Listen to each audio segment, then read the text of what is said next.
হাত দিয়ে মাখো মাছ।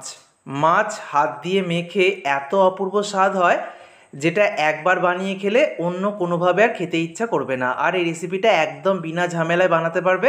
কোনো মাছ আলাদা করে তেলে ভাজতেও হবে না, আর কোনো মশলা কষানোরও ঝামেলা নেই। একদম ঝটপট রেসিপি, আর স্বাদ হবে একদম সেরা সেরা, একদম আঙুল চেটে খাবে। তো রেসিপিটার জন্য এখানে আমি নিয়েছি রুই মাছ। তোমরা কাতলা মাছ বা পছন্দ মতো যে কোনো মাছ দিয়েই করতে পারবে, তবে রুই বা কাতলা দিয়েই রেসিপিটা সবচেয়ে বেশি ভালো স্বাদ আসে। প্রথমেই কড়াইতে আমি 6 পিস রুই মাছের পিস নিয়েছি। এখন গ্যাস অফ করা আছে। প্রথমে উপকরণগুলো দিয়ে দেব। তো মাছটাকে খুব ভালো করে ধুয়ে নিয়ে একটু লেবুর রস মাখিয়ে নেবে। আর এখানে আমি 2টো বড় সাইজের পেঁয়াজকে পেস্ট করে নিয়েছি মিক্সার জারের মধ্যে, সেটা দিয়ে দিলাম। আর আদা বাটা দিয়ে দিচ্ছি এখানে 1 চামচের থেকে একটু বেশি দেব। 2টো বড় পেঁয়াজের পেস্ট আর 1.5 চামচ মতো দিয়ে দিয়েছি এখানে আদা বাটা। রসুন দেওয়ার দরকার নেই। এবার 2টো মিডিয়াম সাইজের টমেটোকে আমি কুচি করে নিয়েছি, তো সেটা দিয়ে দিলাম। 7-8টা মতো কাঁচা লঙ্কা চিড়ে দিয়ে দিচ্ছি। কাঁচা লঙ্কা দিয়ে ঝালটা হবে, আলাদা করে কোনো গুঁড়ো লঙ্কার ব্যবহার করব না।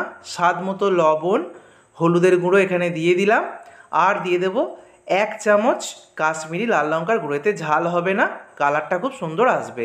আর সামান্য চিনি দিলে স্বাদটা খুব ভালো ব্যালেন্স হয়। চিনি যাদের পছন্দ নয় বাদ দিয়ে দেবে।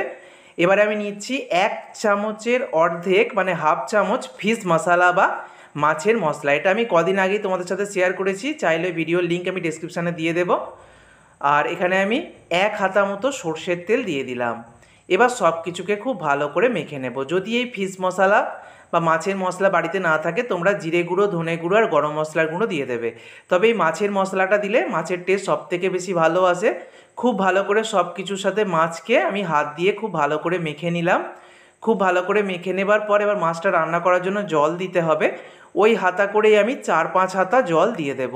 1 হাতা দিয়েছি সর্ষের তেল, 1 হাতা মানে 3 টেবিল চামচ মতো আমি ব্যবহার করেছি। জলটা দিয়ে আবারও খুব ভালো করে সব কিছুকে একসাথে করে নেব। এই রেসিপিটা কোনো রকম ঝামেলা নেই, মাছ ভাজতেও হবে না, আর আলাদা করে মশলা কষানোরও দরকার নেই। সব কিছুকে একসাথে মেখে নেওয়ার পর গ্যাস জ্বেলে দিয়েছি। এবার আমি ঢাকা দিয়ে দেব। ফ্লেমটাকে আমি মিডিয়ামে রেখেছি। মিনিট 5 এইভাবে ফুটিয়ে নেব। 5 মিনিট পর আমি ঢাকনাটা খুলে নেব। ঢাকনাটা খুলে এবার সাবধানে আমি মাছগুলোকে উল্টে পাল্টে দেবো। মাছগুলোকে উল্টানোর সময় খুব সাবধানভাবে উল্টাবে।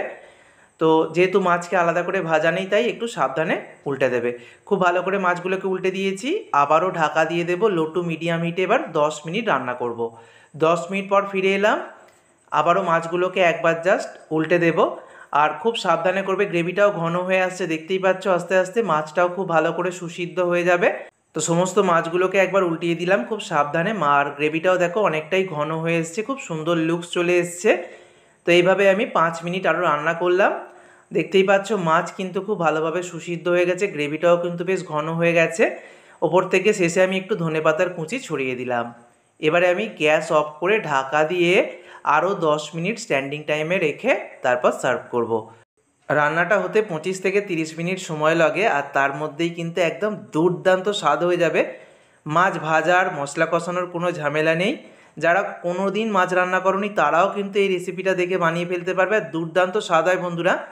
তো অনেকেরই মনে হতে পারে মাছ যেহেতু ভাজা হয়নি কোনো আঁশটে গন্ধ হবে কি না। একটু আঁশটে গন্ধ হবে না, যেহেতু মাছটাকে প্রথমে ভালো করে ধোয়ার পর একটু লেবুর রস, পাতিলেবুর রস মাখিয়ে নেবে, কোনো রকম আঁশটে গন্ধ থাকবে না। তাহলে বন্ধুরা একদমই কম ঝামেলায় ঠিক যেভাবে আমি হাতে মেখে মাছের রেসিপিটা দেখালাম, এইভাবে একবার তোমরা বাড়িতে ট্রাই করো। কথা দিচ্ছি অন্য কোনোভাবে মাছের রেসিপি বানাতে আর ইচ্ছা করবে না। ভিডিওটা ভালো লাগলে বন্ধুদের মধ্যে প্রচুর শেয়ার করো। সকলে সুস্থ থেকো, সাবধানে থেকো। ধন্যবাদ।